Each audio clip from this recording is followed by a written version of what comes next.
strings attached. Thanks for staying with us here at 5:30. I'm Hunter Sowards. And I'm Curtis Ming. It just might sound fishy, but no, it's for real. And CBS 13's Andrew Hodner walks us through the Sac County program with who qualifies and who doesn't. Andrew? Yeah, guys, to put it plainly, the pilot program experiments with guaranteed basic income, $725 a month. But even the most skeptical members of the Board of Supervisors want the public to maybe rethink the concept this time. What is Family First? County Supervisor Sue Frost wasn't initially sold. When I first heard the word guaranteed income, my little conservative red flags started to go up, and I was like, okay. But found that the term guaranteed basic income wasn't just what was proposed on Tuesday. It's way more than that word, that concept. That name is not right, but I am going to support the pilot. So how did we get here to $725 a month to select families starting in July of this year, and why?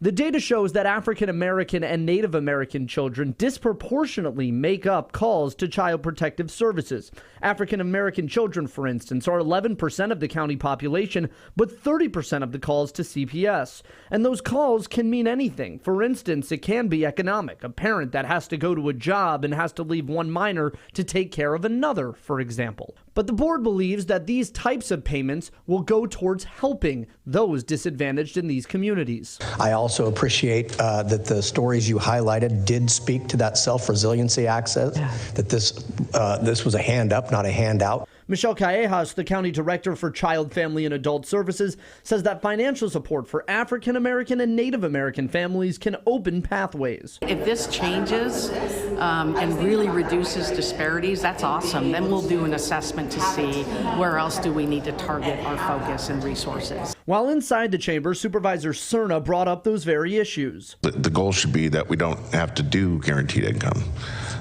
In other words, that people, find themselves new footing. Other programs like this have been implemented in cities around the country, and in Stockton in particular. I mean, great concern. What if they blow their money on unnecessary items? Well, that's not what all these pilots are showing. And while the proposal was met with some disagreement from the public, people have lost faith in the welfare system, but the problem lies there. We should address that, not try and go off on our own. Callejas doesn't believe that they will face any legal challenges over starting with specific marginalized groups. We believe the data would help us prevail. We are using data to allocate taxpayers' money in ways that we think can have the most impact. And that if the program succeeds, it could stop a potential pipeline to homelessness. 50% of foster youth exit into homelessness. That we are feeding into our homeless population, which is not something we can afford to do. So the board unanimously approved the proposal, and the office says that they're going to track the data of who gets the payments, how they spend the money, and the best ways to refine the project as it potentially progresses.